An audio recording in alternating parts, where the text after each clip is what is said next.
Hello and welcome to the Celtic Way morning briefing. We're joined today once again by Alison McConnell. How's it going, Alison? Not too bad, thanks, Sean. It's a miserable morning in Glasgow. Miserable down in Inverclyde as well, to be honest. It's just a couple of days until the transfer window opens again. So I reckon our mission today, should you choose to accept it, is to discuss which area Celtic need to strengthen as soon as possible. By which I mean they need to do it in January. They can't afford to wait until the summer. I'll get it started because I've got the depth chart in front of me. So I'll give you a box-to-box midfielder, Alison. Is that near the top of your wish list? I think wish list is probably the key word there, because a box-to-box midfielder, a goal-scoring box-to-box midfielder just does not come cheap. I think next to strikers, they're really at a premium. So, yep, I would absolutely put it on a wish list. I think it would be a crucial addition, I think, because I don't really think Celtic have anyone that quite fits that mould. Callum McGregor, perhaps at times, and depending on where he's deployed. But yeah, I would absolutely agree with it. Whether or not it's plausible, I think January can be quite a difficult window to bring players in of that ilk, players who are coveted, would be a different matter. But certainly I would agree that a player like that would certainly add considerable strength to Celtic at the minute. Well, as it stands, my depth chart tells me that the midfield options, you're right, there is no real out-and-out box-to-box midfielder. So at the base, you've got McGregor or Beaton, and then McCarthy. In the other positions, you've got Turnbull and Rogic. But beyond that, it's Ismaila Soro, Liam Shaw, and Ewan Henderson, really, which isn't necessarily the strongest. We've been saying this since the window shut in the summer. So I'd say the one name there's two names actually, but the main name that's been put forward so far in the last few weeks is Rio Hatate from Kawasaki Frontale in the J League, and he's someone that I literally just plucked out of the J League for an article looking at who might fit, who'd be a good potential fit away back in early September. So to see him actually properly linked and interested in the club is pretty wild. But I said back then, and went into more detail about it in another article, that although everybody in their granny keeps saying he's a left back, he spent more time playing centre mid than anywhere else, and that's kind of where I'd see him contributing most, as a kind of Ryan Christie type replacement. I realise Christie also played wide left quite a bit, but I do feel if he'd stayed, he would have ended up seeing game time in the middle due to the energy that he brings. Hatate, I mean, he has played left back. That's why people keep mentioning him for left back. But he's right-footed. He's played down the wing as well. But I see him as a kind of box-to-box midfielder. He's not particularly a goal-scoring one, but he is kind of versatile, and I think that in itself will be useful, because as we've seen with Celtic, it's never straightforward in terms of availability, if nothing else. That's probably or potentially why they're also linked with another Japanese midfielder in Yusuke Ideguchi, and that would give some semblance of depth, but it also depends on, one, can they get them in as quickly as they need to, and two, will they hit the ground running? Because you can't assume it's going to be a Kyogo situation, can't you not? I would agree with that. Plus, you have to remember that these guys have just played a full season. So really, you're asking them almost to play a season and a half without a break then when they come in. And I think that brings its own problems. I think some players might have fitness levels that mean they're capable of doing so. But what you do tend to find is that they start to pick up niggly injuries. Once your body's tired and needs a break, you're much more susceptible to muscular injuries. I think so. I think you have to be very careful, and I think you do have to be mindful of the fact that they've played quite a lot of football as they're coming in. The flip side of that, of course, is that they're match fit. They're kind of ready to go. They're coming. They don't need a pre-season, or they don't need to get up to speed in any way. So it could potentially be a seamless addition, and I think that's possibly what helped Kyogo when he first came, was that he was playing football, he was fit, he didn't need a pre-season to get up to speed with Celtic. At the time, he could come in and hit the ground running from that perspective. But I would agree with you. I think much of the reasoning for Kyogo settling so swiftly and seamlessly, I think maybe comes down to his own personality, the own characteristics that you've seen glimpses of. I think he comes across as a very bubbly, as an enthusiastic boy, very keen to please and quite friendly and outgoing. I think not everyone comes with those characteristics, and other people might find it much harder settle and be more homesick, because you have to remember you're coming to a very, very difficult culture. I think in that vein, when you do have players who come from a similar community and similar culture, I think it can help you, because they have one another then to lean on a bit, which I think could probably be pretty crucial. I think it is a good point there, because it's something that people often forget. Is it's not like a game of FIFA. It's not just signing someone and they go straight in the squad and everything's hunky dory. It's all these outside aspects that you need to consider as well. Will they fit in? Will their personality fit in? Like you said, is there anybody that can help them fit in first and foremost as well? So I think you make a good point there. But next up, the forward line. Now, you could say strikers and wingers here. I would say lack of available wingers has been a problem all season, but so has adequate backup for Kyogo when he takes a knock where he needs a rest. Now, Leila Bada has been good in his stints up front, which again is something I kind of put forward back when Kyogo was first injured, the way back in September near the start of the season. But aside from him, you've got Georgios Giacomakis and Albion Ayeti. What do you make of them as options? And is the link with Daisen Maeda, who can play on the wing or up front, an addition or a replacement for one of those, would you say? I have to say my gut feeling would be a replacement. I think if there was an offer now for Ajeti, I think it would make sense for him to go. I don't think he will feature much if and when everyone is available. I think that might mean having to wait for the summer. I don't know if there'll be an offer in January, but I think if there was, it would be sensible for both parties to look at it. So I do think it's a replacement. I think there's been gaps repeatedly this season, largely because there hasn't been a full quota of players available at any point. But I would agree with you. I think there's been a danger, I think, of Celtic over-relying on both Jota and Kyogo. I think they were so integral to how Ange Postecoglou plays from middle to front. I think they both carry real menace in terms of attacking backlines, of getting Celtic up the pitch. Their combination play was excellent at times. I think you go back to that goal in Europa League. I think they developed an understanding very, very quickly. I think both of them being out seriously weakened Celtic's hand in terms of how they wish to play from middle to front. So I would agree. I think definitely another striker. That might seem a bit harsh. I think in Giacomakis, I'm not sure we've really seen the best of him, or if he's had an opportunity to showcase the best. I think that maybe raises a point about how important it can be for players to have a good, solid start. I think sometimes it can be quite hard when you come to a new club and you feel like you're playing catch-up, or you feel like you have a point to prove when the clock is ticking. I think he's been unfortunate with injuries and the timing of the injuries, that he's never really had an opportunity to impose himself on the first team. And I'm sure had he been fit in the last few weeks, we would have seen much more of him. But it does illustrate just where Celtic are light in terms of qualities in that area. And I think bringing in a striker who can also play out wide and go into the wing to have that versatility, I think is key for Celtic in terms of coping with the magnitude of games that they play every season. You're talking 50 plus games a season. I think having players who do have the game intelligence to switch roles can be crucial.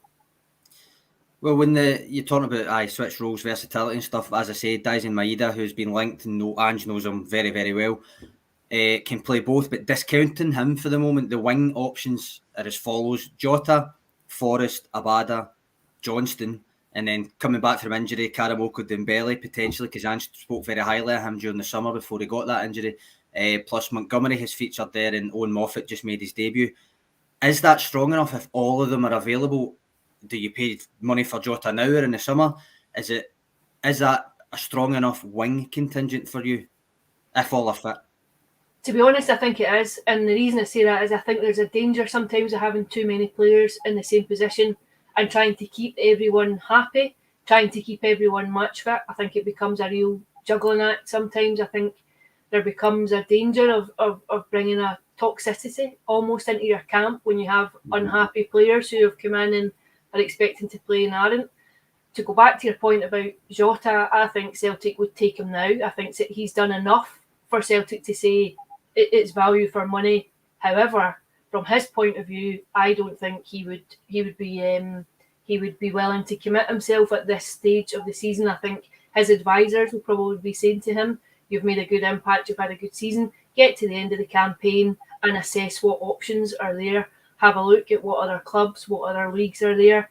And I think it might come down to him as a person, his own choice. There are some people, I think, who enjoy the feeling of being part of a club, of being playing a very significant role. I think he's been one of the key players for Celtic. I think the adulation that comes from that can be important. And there's an argument to say, you have another good season, 2 more good seasons here, and it's a stepping stone to elsewhere. And I think we know that that's been Celtic's business model for a long time, for the last 10 or 15 years, and it's worked with some success. So I would suspect that would be Celtic's argument to him. Continue what you're doing here, and it can lead you to bigger pathways. I think he'll sit tight. I would be amazed if he himself would commit at this time. I think Celtic would, because they know what they're getting. They know it's value for money at the minute, but I think the player himself will be told just to sit and assess his options. David Bradley here making a point about Celtic's tendency to loan players, and obviously the other main loanee, I would say main loanee in the squad is Cameron Carter-Vickers. Is that another thing, like what you just said there? Well, he might bide his time, or is he now, because he's obviously not getting a chance at his parent club and doesn't look likely to get a chance at his parent club, would he be the kind of player that you would like to see a bid go in for and actually tie him down earlier rather than later? Yeah, I think it comes down to finances. I think there were suggestions last month or so. I think there was talk about £10 million and stuff. I don't know the veracity of that figure. I don't know how much exactly Spurs would be looking for, but let's put it out there right now. There's no way Celtic are playing £10 million for Cameron and Carter-Vickers. If it's an agreeable financial deal between both parties, I think it does make sense. I think he's fitted in well. I think he's played well. I think when Christopher Julian is back fit and available, then Celtic have a stronger hand defensively. I think there are other options there. But again, it might. I think his situation is slightly different from Jota's in that he wasn't playing at all. He wasn't featuring at all. He's come up here. He's a bit older. He's come up to Glasgow. He's getting regular first team football. There's not been really a huge cultural change in coming up north of the border. I think he might see it as the best that he's going to get. I think Celtic would be a very attractive proposition to him on a full-time permanent basis. Whereas Jota, I think there were suggestions from in Portugal that the Benfica fans felt a bit that they'd allowed him to go prematurely. He may still feel as though he has a point to prove going back there, and it's been quite nomadic for him. He had a fairly unsuccessful loan period before. So I think it just comes down to personality, and it comes down to personal choice almost about whether or not you feel there's a home there for them at Celtic, or whether or not they feel that they can go and essentially get more money elsewhere and potentially play in a bigger league. Well, for Carter-Vickers, this is his 7th loan spell away from Spurs. I mean, he has played on each of his loan spells, but it's not conducive, you would say, to security and all that thing. He might fancy it. He might fancy the chance of actually winning things and actually staying in the one place for longer than a season. Been very nomadic for him. I think that can be very unsettling when you're not putting roots down anywhere. You're not making a name for yourself at one club. I would agree with you. I think if finances were right, I think he would be much more inclined to be doing a deal now too. This is an odd one, but what about a backup goalkeeper? Where does that rank in your wish list? Because Joe Hart, if he gets it, well, Scott Bain, Connor Hazard, and Vasilis Barkas, do any of them do it for you when Joe Hart's out? Well, what I would say is, I think 4 goalkeepers is quite a lot to have a club all jostling to play. Joe Hart's a clear number one, an unambiguous number one, I think, for everyone. Barkas, I think, again, if there was a move or a possibility of a move in January, I think it would make sense to take it. I think he's lost his place in the national team. I don't think he sees himself as a backup goalkeeper. I think he arrived expecting to be first choice keeper to go on and cement his reputation and continue to play European football, etc. So I think obviously finances involved in bringing him to the club were such that, I think he's quite a high earner to have not playing. I think it makes sense that if there is a possibility of moving on, that he would take it and he would want to go out. And I don't know really that you can keep 4 goalkeepers happy. I think even Connor Hazard might be getting to a stage where he thinks, for my own development here, I need to be playing football, and he had a taste of it last season. I think he might feel, for the benefit of my game, I can't afford to be sitting on a bench for the next, however Joe Hart might wish to stay for, because he's going nowhere at the minute.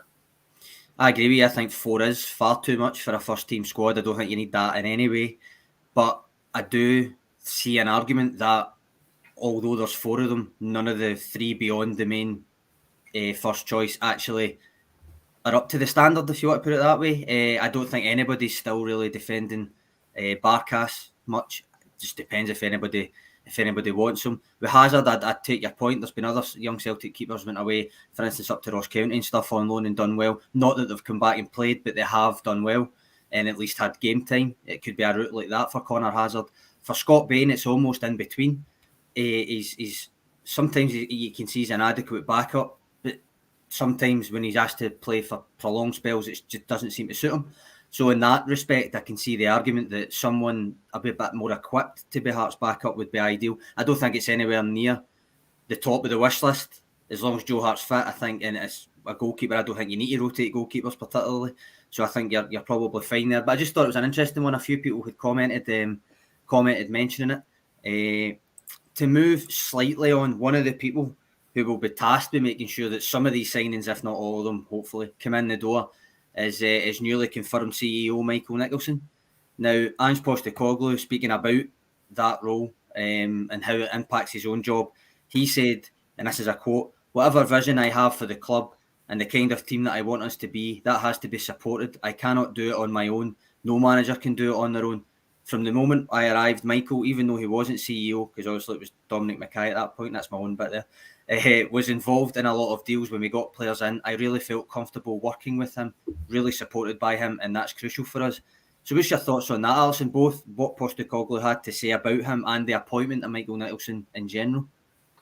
Well, I would agree. I think the relationship between a chief exec and a manager is utterly crucial. I think it underpins so much of the atmosphere around a club. Now, I'll refer you back to the eve of a Champions League game when when Brendan Rodgers came in and made it abundantly clear that he wasn't getting what he wanted, and that there was a real disharmony between both parties, and it felt fairly toxic at that point, and it became public the night before arguably Celtic's biggest game of the season.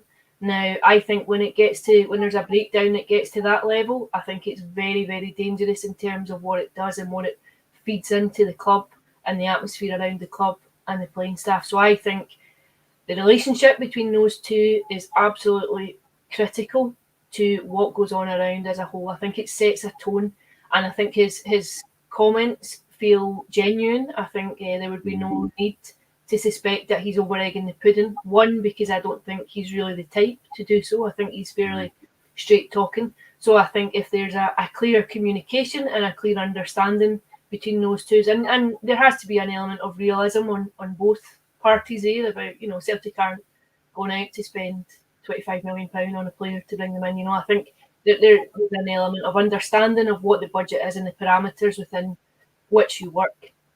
And I think once you have those fundamentals ironed out, I think it's really about enhancing the job of the other. I think it also calls to mind again the importance maybe of having a clear head of recruitment and a recruitment structure that because these are huge jobs. It's not as simple as identifying a player, flying out, presenting yourself, and here's a contract. There's so much more work that goes into it behind the scenes, and so much more work that goes into the identification of players and scouting players. I think when it gets to this stage of just getting deals over the line, then I think you want swift action. I think you want to be able to trust that you're going to be able to get the deal done and get what you want while understanding exactly what it brings to the team, and you don't want to be losing out on players or letting players slip through your fingers through the minutiae of deals when they get to the very end of it. So what I would say just now is that there is a clear element of trust that comes through between that relationship between the manager and the new CEO, and you would hope that when you go deeper into the season and into further transfer windows that remains and it strengthens. And I would say that I found Michael Nicholson and his dealings very astute, very good. I think at events where I have been at where he's spoken publicly, I found him very articulate. I think he's a good CEO. I think he's a good figurehead for Celtic, and I thought it was a very natural role and a very natural progression to take on when Don Mackay left. I actually thought he might have been in the frame when Peter Law stepped down, so I wasn't hugely surprised to see him to be confirmed in the role over the last few weeks. Is there, as much as what Ange and what you've just said is all very positive, as you mentioned a head of recruitment in that type of role, is there still a lack of imagination when it comes to appointments made at the hierarchy, the hierarchy of Celtic? Because that's a criticism that's been levelled at the club for a few years now, that there's a kind of struggle or a lack of intent to kind of modernise in terms of the behind the scenes structures, but like a head of recruitment and like that. I mean, they only got Anton McElhoonen as a head of sports science still a matter of weeks ago. Is that something you think has justification behind it? I think there is some justification. I think there is an argument to say that it could be a more modern entity to the benefit of the club. Mm-hmm. I would say Kyogo, I think, came obviously through Ange Postecoglou's awareness of the J-League. But it's an interesting one for me because I think you look at Kyogo and I think he is head and shoulders in terms of quality above so many players in our league. And you think, why was he allowed to slip through so many European clubs? You know, why has he not been the focal point of other players? Why did he not come to the attention of chairman and scouts before now? So I think, you know, maybe Celtic aren't the only ones who are guilty of looking in the same places at times for players. But I think what that does do too is show you again that there is a market, an affordable market, where there is quality to be found. Nah, fair enough. I just thought I'd ask the question. All right, I think that will do us for today. But thanks for your time, Alison, and also for your comments, guys. Remember, if you're watching on YouTube, hit that subscribe button to get a notification when we go live, and we'll hopefully keep you at least mildly entertained while the football's on a break. So thanks again for watching. Thanks, Alison. Pleasure.